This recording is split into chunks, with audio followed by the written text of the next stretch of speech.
keessa qabdu Maammadoon biyya kana akka gariin isaa kawaa takka osoo hin dalayne shilingii gara hin galchine biyya kana jiru jira ka'anii beeku shilingii ma gara hin galchu afur qaba arfanuu gaafa guyyaa 30 gara dhufti tuun gaafa guyyaa 4 dhufti kun gaafa hundi isaaniitti irraa kuma fudhata taa'e kuma afur osoo waan dalayne fudhate gaafa kaanii wal baratti gaafa wal baratte dhukkee ka'a wal lolan gaafa wal lolanii geessan inni laal silaa namni dubartii bira yoo dhaqu jaalalaaf itti dhaqa waan biraatiif itti dhaqa gaafsan argeef itti dhaqa inni maali habibii kiyya inshallah isiin wala seentee takka xiqqoo jennaani qaqqabee achi waa siree irra gachiibse waa takka bitete dheekka lukkuu kormaa kana jedhee achi jaantatti harka naqa isiin siree irraa buutee gara shintibeeti achi fiinnaan inni hiittateetumaan achi ifaajee miti kira waa kan faluu qabdi ta ifaajee san akka waan inshallah fayyaa isii bichaa fi ifaajee achuma harkatti shaanxan naqee quba lamaan keessaa fuudhe keessatti gakkabuu isiin achi dhufti gizee isiin achi dhuftu birriin shaanxaa keessa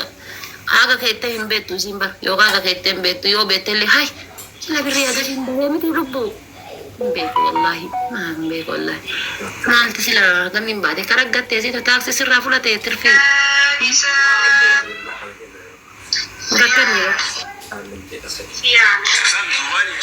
Haadha faate hojii keenyaa dubbattaanii angaaratti bahe quraana irratti karaa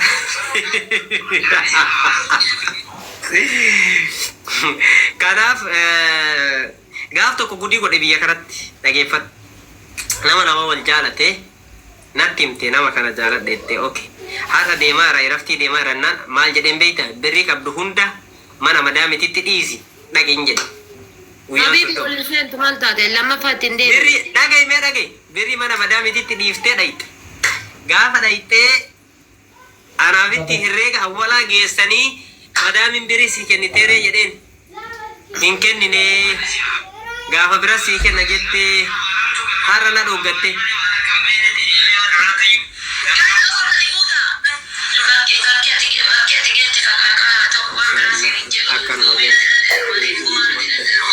kaza amma namichi maal godhee amma maseenee dhufa jedheeni asuma gadi bahee algaa maal kafalleedheeni ka algalleen qabdu jetteen hin qabodheen achuma gadi bahee kannas achuma gadi bahee dhukkee ulee taree mana gahee deemi gadi jedheen waan kafaluun qabuuti birrii qixxee ka sa'aatii dhaqee anatu kafala algatti kafaltee achuma keessa kopha bultee viidiyoo man itti bilbilaa bultee subii gadi baatee anaafati nagaatti jetteeni biloo goote habibi takka wallahi billahi kuno kakattee natti himte rabbi kakadde algaa walii beellamanii algaa bultee galgala waan beelahee naan jedhe jette buskuutii wayita feestaalitti binnee wanno qabannee danneeru jira jette galgala bitee dhufeeru jira taa'eetiin halkan sa'aatii jaatti akkasin lafaa ka'ee buskuutii kana kachacham godhette mataa kiyya gubbaa taa'ee achuma lamu sila namichi fayyaa qabadhee numa cadhisetti beelahee lubbuu naan jedhe jette jennaani wallahi mallaqa harkaan qabu jedhe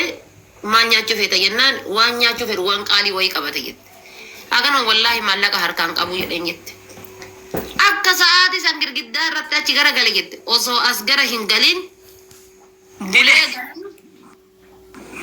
kabiraa hafee jette nagayattillee naan hin jenne jette bar nagayattillee naan hin jenne jette subii dhimma wayitiif na bilbilanii osoo ati raftu deemee barii Ada Fatisa? si anglee Ya udah. Ada Fatih itu dubat. dhimma wayitiif baga jette jakka jedha kanaa baga jette Ah? wallahi billahi La.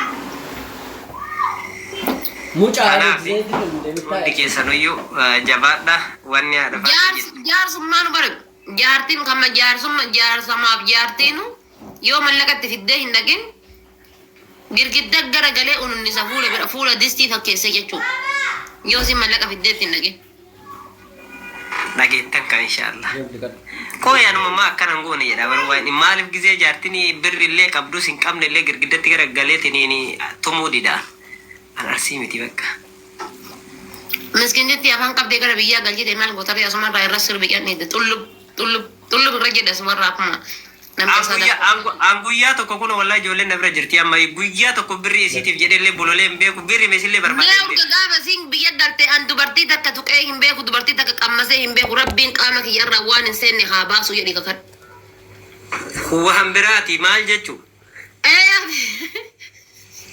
Maal jechuudha. Ani sii kakadha ati na kakachiifta garuu an sii kakadha. Nabibi. Erga gaafa isiin gara biyyaa galtee isii as eerpoortii geessee achi as deebiirra. Rakkoo qabu. Serious ani bakka kana guyyaa tokko kan hin beeku sidhiisi namni mana kana jiru amma huwa maragaa naa ba'ana siin deemu gurtakka halkanis guyyaas bulee. Habibi achi deemtee deemuu baattee ani wani nagalchu hin jiru. Erga gaafa jaartii tiyyata halaala kiyyaa gara biyyaa galchee haadha kaalii Waa tokko tuqee hin beeku. dubartii biraa tuqee hin beeku rabbiin qaama kiyya irra waan hin seenne wayii haa baasu jedhe. Yalla. Dati. Waan jedhu tokko asirra kakadhu ati faatee dhugaa jettee jedha. Ani waatachaa tuqee hin beeku waatachaa tuqee hin beeku. Abada waan akkasillee hin dalagu. Kakadhu waan akkasii jedhadde kakadhu dubartii mataa akka tuqee dubartii mataa akka laalee hin beeku kakadhu. Laalee ma wano akka dhayaa deemaan natti heerumte dheeni tuqeen beeku jechuun maal jechuun harkaan tuqaatuma deemaan adara bakka huccuu isin harkaan tuqu miti habibi harkaan tuqu aadimaan rakkoon qabu namni waliin shaaffadaa waliin qoosaa rakkoon qabu dubartii takka tuqee hin beeku erga gaafa haati kaalidoo gara biyyaatitti galtee jedhi kakadhu. Ana raama dalagaa si jambar ilma muslimaa ta'ee qoy. Ati haraama daladdee dalaguu baattee this is not my business habibi. Maal jechuun ana amma abdii hukumee oduu jala jiru waan hin kakadhullee Abdiin kumee jiraatee miidhaga nan galchaan abdiin kumee maal inni abdiin kumee inni nuusanuma lukkuun kun yalla kakadhatu.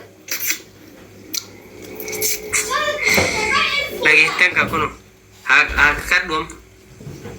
Girgiddaa qabatee waaxaa bulaa asiin muuxawwaa nuti fakkeessa yalla.